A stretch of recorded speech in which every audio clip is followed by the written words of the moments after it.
Today we are going to be talking about the controversy that has been brewing over the last couple years regarding the presence of the fast food chain Chick-fil-A on Cal Poly's campus.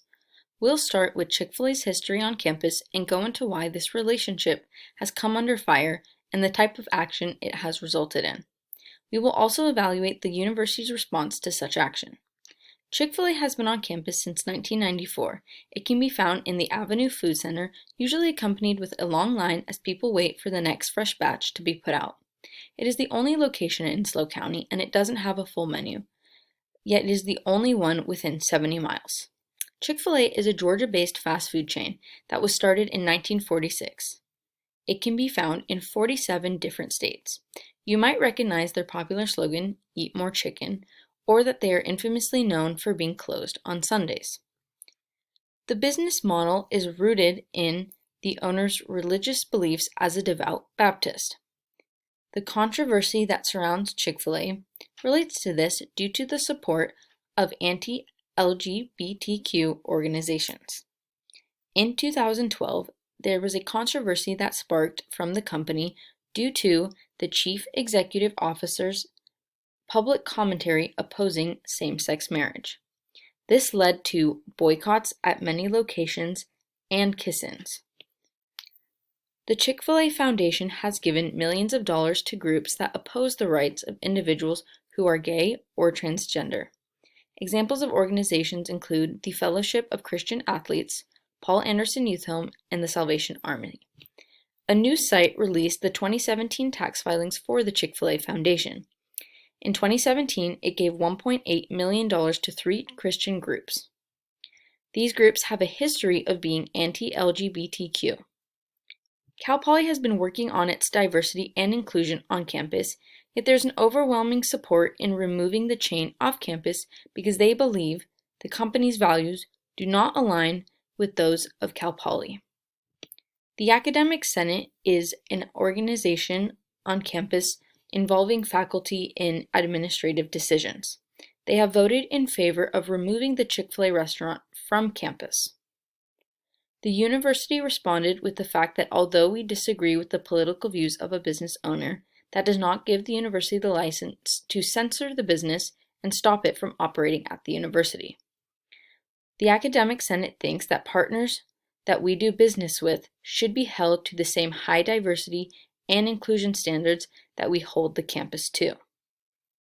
While this may be a very valid proposition, by showing the overwhelming support of the student body and faculty, there is an issue because Cal Poly cannot break a 5-year contract it signed with Chick-fil-A in 2018. There are legal ramifications that the university would have to account for or even look into. The Gay and Lesbian Alliance of the Central Coast sent a letter to the campus community in support of breaking the contract as they believe the contract sends a contradictory message about where Cal Poly stands in regards to diversity and inclusion.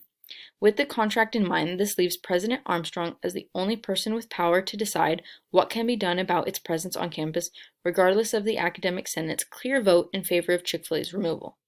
It seems as if the decision must consider what is in the best interest of the students. The university reminds the community that the franchise has had no history of discriminatory action at Cal Poly. Regardless, many feel that the presence of the chain negatively impacts campus climate. Therefore, the contract should not matter, regardless of whatever the legal ramifications are. This location has set a record with $2 million in sales for the 2018 year. It is one of 52 locations to do so across the country. This is extremely impressive in terms of sales because this location has a limited menu, does not have a drive-thru, and is only open 9 months of the year, yet was able to reach such a profound benchmark.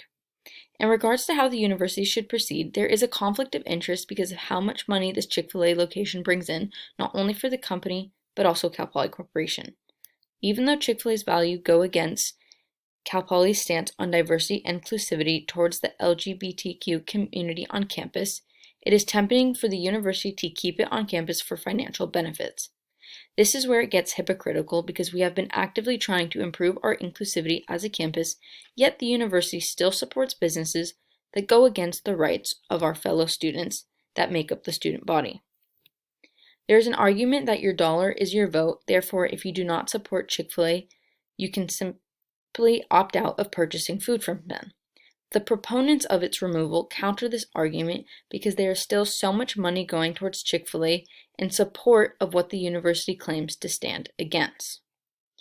Going further, they do not think Chick-fil-A should even have a place on this campus because of the values the owners have chosen to align the business with.